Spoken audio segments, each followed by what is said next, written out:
हैं, थोड़ा चुप का दान बख्शिए।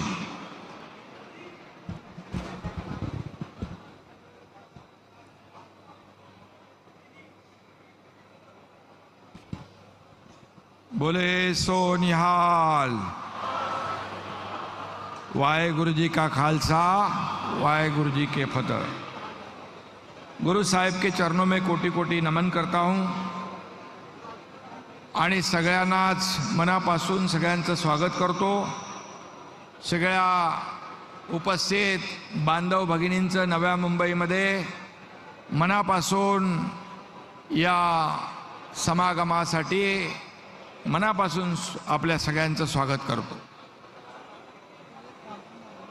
आज व्यासपीठावर उपस्थित आपल्या राज्याचे लोकप्रिय मुख्यमंत्री देवेंद्र फडणवीस जी, आदरणीय बाबा हरनाम सिंह जी, धर्मगुरू बाबू सिंह जी महाराज, आमच्या उपमुख्यमंत्री सुनेत्राताई पवार,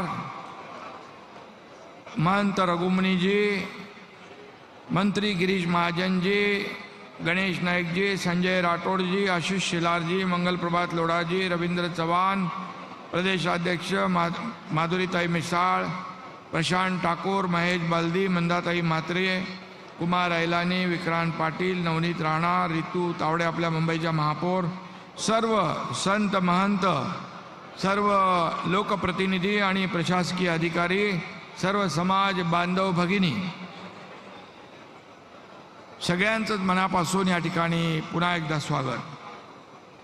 आज हम सब यहाँ 90 सिख गुरु, हिंद की चादर, महान बलिदानी गुरु तेग बहादुर जी के 350वें शहीदी समागम पर उनको श्रद्धांजलि अर्पित करने के लिए एकत्रित हुए हैं। इस अवसर पर देश के फौलादी गृह मंत्री अमित भाई शाह भी उपस्थित रहने वाले हैं। उनका भी मैं तहे दिल से स्वागत करता हूं। साथियों, गुरु साहेब का 350वां शहीद दिन केवल सिख इतिहास का ही नहीं बल्कि संपूर्ण मानवता के इतिहास का गौरवपूर्ण दिन है। भारत की संस्कृति के लिए यह आज का ऐतिहासिक दिन है। हम सब उस महान आत्मा को वंदन करने के लिए यहाँ जमा हुए हैं जिन्हें दुनिया हिंद दी चादर के नाम से जानती है। यह उपाधि उस महान बलिदान का प्रतीक है जिन्होंने भारत की आत्मा को बचाया है।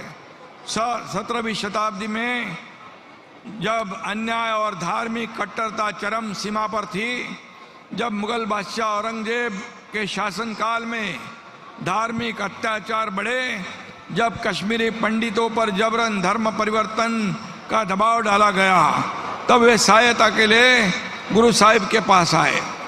उस समय गुरु तेग बहादुर जी ने मानवाधिकार और धार्मिक स्वतंत्रता की रक्षा के लिए अपना सर्वोच्च बलिदान देने का निश्चय किया।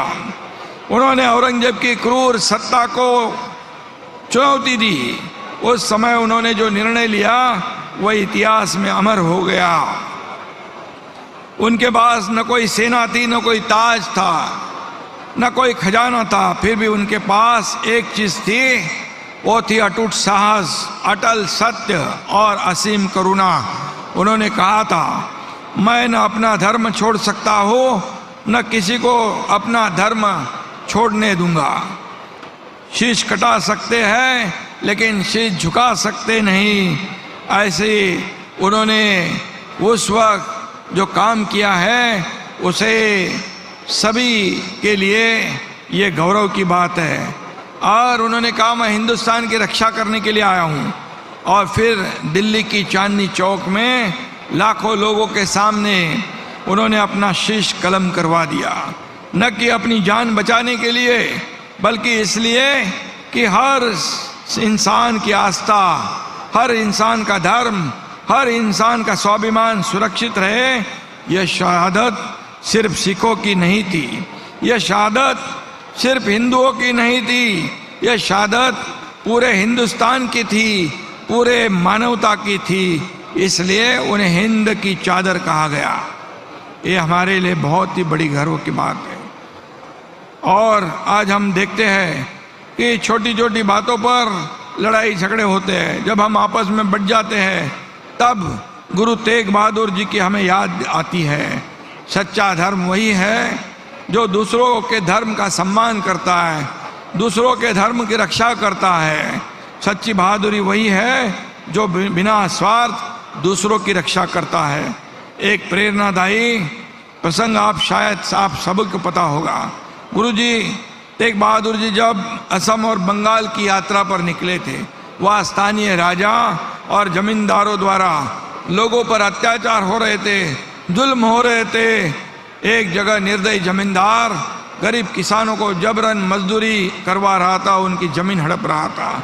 गुरु तेग बहादुर जी ने बिना किसी हथियार के सिर्फ सत्य और शांति के बल पर उस जमींदार के सामने खड़े होकर कहा, अन्याय किसी के साथ नहीं सहा जाएगा। उनके शब्दों और व्यक्तित्व में इतनी ताकत थी कि वह जमींदार झुक गया, लोगों को उनकी जमीन वापस मिल गई, अत्याचार बंद हुए। यही ताकत गुरु तेग बहादुर सिंह जी के वाणी में थी। यह प्रसंग बताता है कि सच्ची ताकत बंदूक में नहीं बल्कि सत्य और न्याय की आवाज में होती है। गुरु तेग बहादुर जी ने साबित किया कि एक अकेला इंसान भी अगर सत्य पर अड़िग हो तो सब अन्याय को, पूरे अत्याचार को रोक सकता है। गुरु तेग बहादुर जी के इस विचारों को जन जन तक पहुंचाने के लिए हमारी महायुति सरकार पूरे प्रतिबद्ध है। सरकार ने ऐसे डिजिटल कई रथ गांव गांव में जाकर जन जागरण करेंगे। हमारे गुरु तेग बहादुर जी का जो काम है उसको पूरे दुनिया में, हमारे महाराष्ट्र में जन जन तक पहुंचाएंगे। इस अभियान के माध्यम से हम सिंधी, बंजारा, वाल्मीकि, लबाना और शिकलगार जैसे कई अन्य भी समाज को एक सूत्र में पिरोने का काम कर रहे हैं। और इसलिए भाई और बहनों, महाराष्ट्र और पंजाब का गहरा रिश्ता है। नांदेड़ की धरती को सिखों के 10वें गुरु गोविंद सिंह जी ने अपनी कर्म भूमि बनाया है। इस पवित्र स्थान पर उन्होंने सिख पंथ को आदेश दिया था, सब सिक्कन को हुक्म है, गुरु मान्यो ग्रंथ, गुरु मान्यो ग्रंथ। यह रिश्ता सिर्फ गुरु गोविंद सिंह जी की तक सीमित नहीं है। महाराष्ट्र के संत नामदेव महाराज ने भागवत धर्म की पताका पंजाब तक फहराई।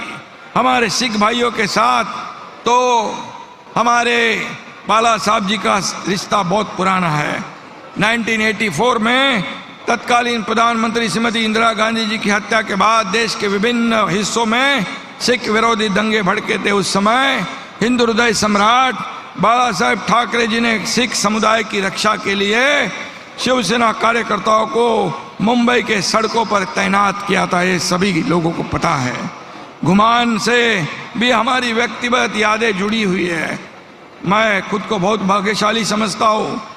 कुछ महीने पहले मुझे पंजाब में घुमान जाने का अवसर मिला, जहाँ संत नामदेव जी ने अपना जीवन के 20 साल वहाँ बिताए। वह संत नामदेव जी के 755वें प्रकाशोत्सव के मौके पर मुझे संत नामदेव महाराष्ट्र सदन का भूमि पूजन करने का सौभाग्य मिला। वहाँ के ग्रामवासियों ने मुझे बाबा नामदेव महाराज का सम्मान पुरस्कार देकर जो प्यार दिया, उसे मैं कभी भूल नहीं सकता हूँ। महाराष्ट्र सरकार घुमान को देश के पर्यटन के नक्शे पर लाने के लिए सारी कोशिश करेंगे। यह हमारी श्रद्धा है। आज मैं इतना ही कहूँगा कि गुरु तेग बहादुर जी के 350वें शहीदी दिवस पर हम सब मिलकर हिंद चादर श्री गुरु तेग बहादुर साहब जी के विचारों की ज्योति को अपने दिलों में जलाए रखें। तो आइए हम सब आज संकल्प करें कि हम अपनी आस्था को कभी कमजोर नहीं होने देंगे। हम किसी के धर्म, किसी की पहचान पर हमला भी बर्दाश्त नहीं करेंगे। हम एक दूसरे की रक्षा करेंगे। ऐसे हिंद चादर ने पूरे हिंदुस्तान की रक्षा की थी। आइए हम सबका मिलकर कहे, जो बोले सो निहाल, सत श्री अकाल। जय हिंद, जय महाराष्ट्र। सो सभी